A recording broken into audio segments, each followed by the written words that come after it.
Peko Gear-brändihän on tunnettu jo lippiksistä ja pipoista ja bageista, pyyhkeistä, muista golfiin liittyvistä tuotteista, mutta nyt me ollaan tehty oma vaatemallisto.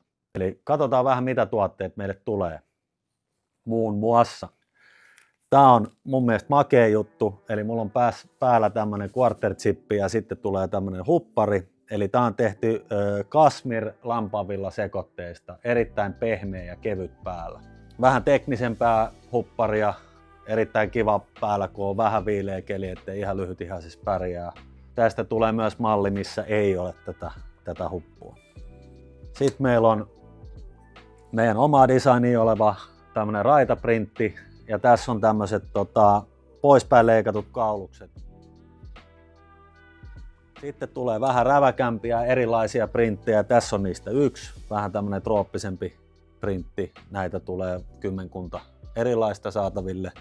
Vähän tämmönen erikoisempi tuote, mihin mä en ole törmännyt hirveän monella valmistajalla. Eli tää on teknistä materiaalia, ei rypisty, ei tarvitse silitellä, mutta se on vähän niin kuin tämmönen fleecemäinen tää kangas. Eli semmosille pikkasen viileämmille keleille aivan loistava tuote. Hintataso tulee olemaan selkeästi edukkaampi kuin näillä valtabrändeillä, eli me pystytään tarjoamaan suomalaisen brändin tuotteita, mutta pikkasen alemmin kilpailukykyisemmin hinnoin kuin muut.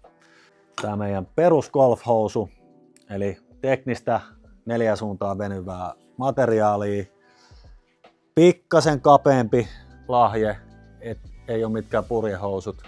Toinen malli näistä on sitten tämmönen joggerimalli, samaa materiaalia muuten, mutta hiukan lyhempi lahje, alhaalla kiristimet ja vetoketjut, jos rupeaa ahdistamaan, niin voi ottaa vähän tilaa sinne. Eli nämä tulee saataville meidän aukeavaan verkkokauppaan kevään aikana, mutta heti tammikuun alusta tulee olemaan suuri osa meidän mallistusta myynnissä täällä Peko Golf Storessa. Pystytään tietysti tarjoamaan myös asiakkaalle semmoista palvelua, että tehdään teidän oma printti alusta loppuun. Et periaatteessa tähän saa minkä tahansa kuvan tehtyä tähän paitaan ja leikkaukset saadaan semmoiseksi kuin halutaan. Et tässä on esimerkiksi Linnegolfille tehty printtikuvioinen paita ja sitten tehtiin myös viime vuonna Kytäjä Golfille tämmöinen paita. Eli meiltä saa myös tätä vaatetta ihan kustomoituna jatkossa.